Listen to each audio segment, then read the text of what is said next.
Hi, it's Angelo Caruso, michaelangelocaruso.com. I teach presentation skills to everybody, and I guess it's fair to say I'm a professional writer because I get paid to write.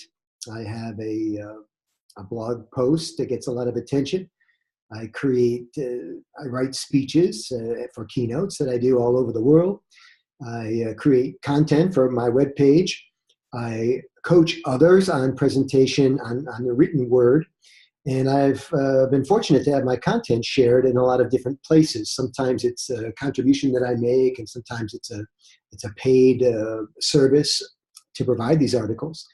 And I marvel at how lame I am at proofreading.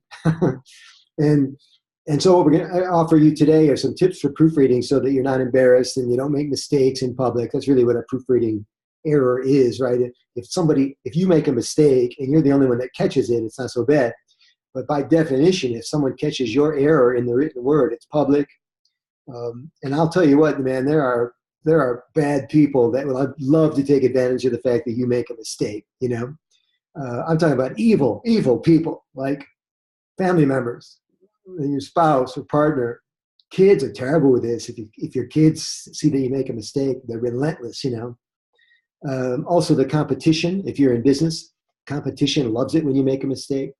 If you're a retailer and you have a little typo, which is a proofreading error, on the sign in the store, you're obligated. I don't know if it's a state law or if it's just how we roll in retail. You're obligated to honor that price, even if it's much, much lower than you wanted to sell it for. And people want to try to capitalize on your mistakes. It happens all the time. So before I give you these proofreading tips, I want to show you something that happened that a large group of politicians capitalized on. Recently, the president gave the State of the Union. By the way, it doesn't matter if this is a Republican or a Democrat president. It happens to everybody. Everybody makes mistakes. It happened to be President Trump's administration that made the mistake. And in the ticket for the State of the Union address, there is a very obvious typo that the Democrats chose to take advantage of. You can see there, it says State of the Union with an M at the end. And it doesn't matter if you're Democrat or Republican. You have to look at this and just say to yourself, how many people looked at this and signed off on it before it went to print? Isn't that bizarre? Isn't that something?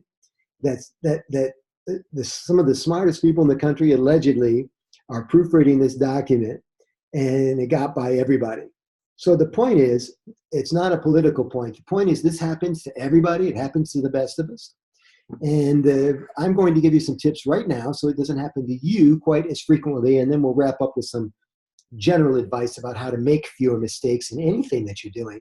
So I have 4 tips for you for better proofreading. The first one is that when you write something, whether it's an email or web copy or an article, a podcast, a blog post, right, is that you would read it out loud as a form of proofreading. Because when you read the written word, and you don't say it out loud, you're only processing a certain percentage of it, right? And when you read it out loud, your brain has to actually send a message to your mouth, articulate these words. And that's when you catch things like double words, maybe even spelling. But reading it out loud will help you catch things that you don't see when you just verbally read it.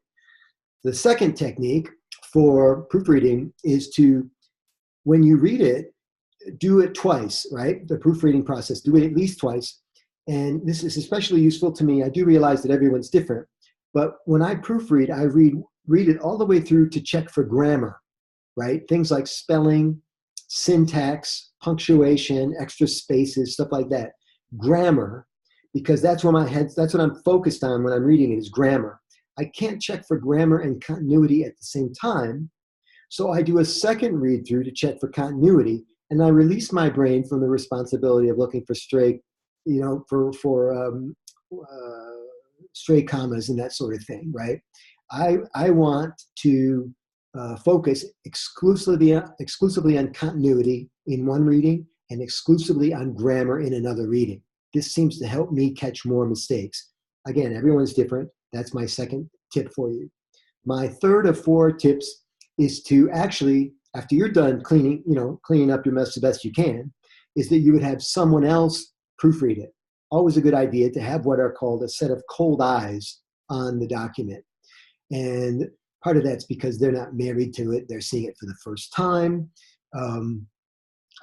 Their eyes and their sensibility, their logic they're not going to take shortcuts, the same shortcuts you've been taking as you write the thing and move copy around. They're not burdened by any of that, so they see it in a different way.